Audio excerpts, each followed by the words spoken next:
In honor of Dr. Martin Luther King's birthday, which is on January 15th, I wanted to read a couple of poems from this book, Martin Rising. It's a requiem for a king, and it was written and illustrated by Andrea Davis Pinkney and Brian Pinkney.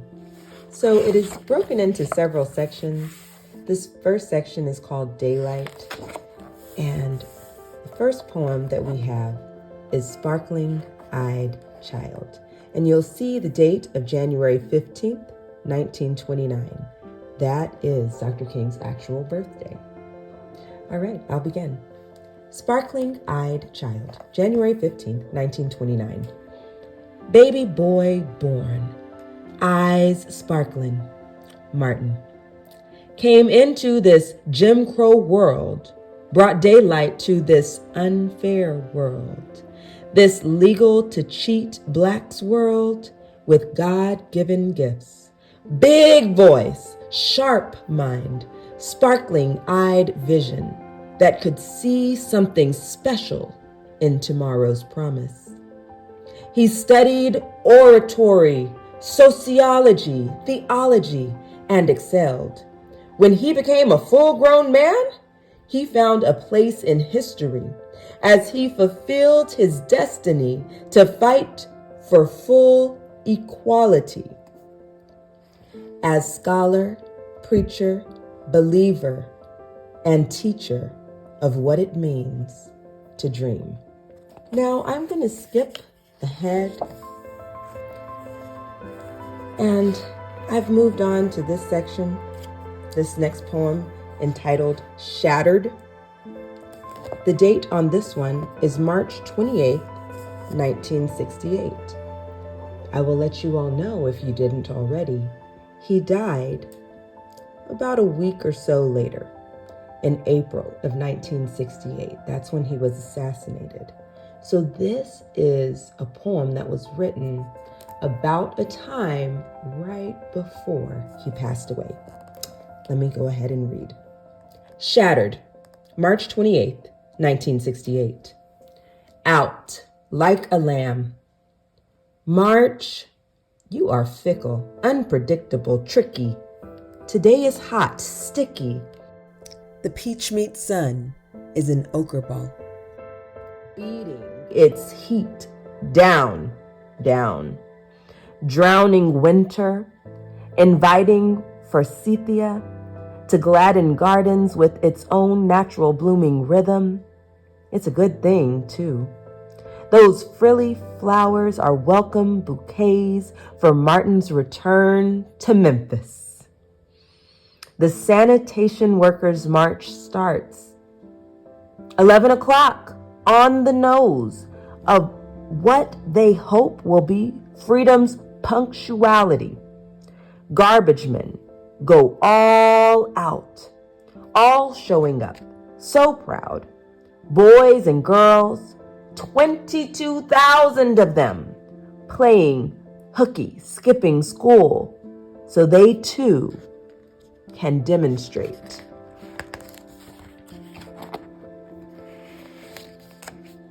Martin leads them all through Memphis streets toward City Hall. Arm in arm he walks with his friend, his ace, his close confidant, Reverend Ralph Abernathy. Interlocked elbows, the city's many ministers march with Martin too. We shall overcome. Their anthem is punctuated with signs carried front and center by striking workers who are still invisible to the prejudiced eyes of city officials.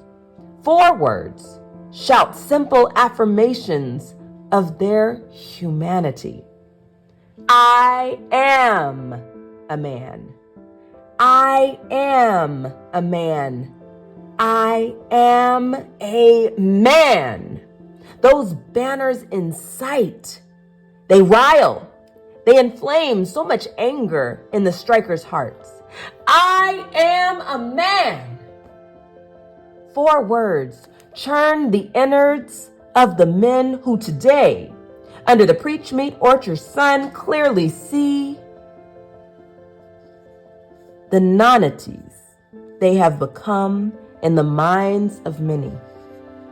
In Memphis, Tennessee, the peaceful march goes quickly south.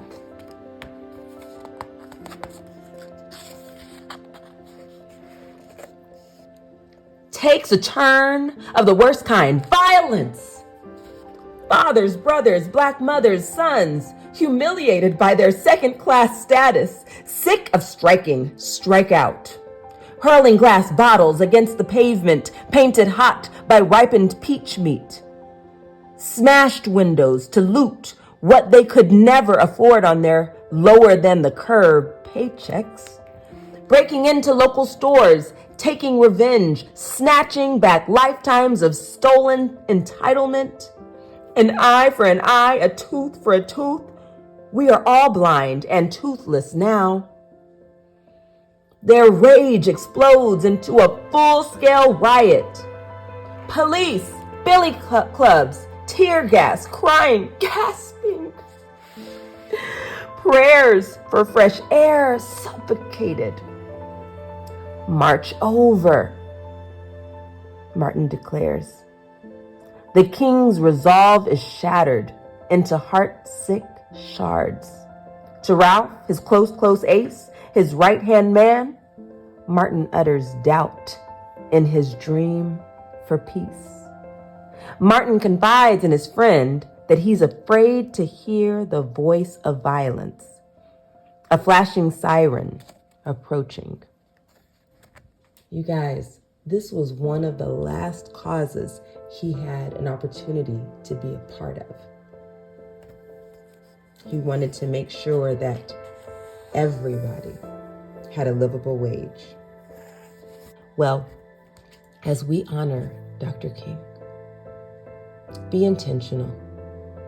Really learn about him and what he stood for, and be that peace, be that change agent in this world. Until we read again, take care.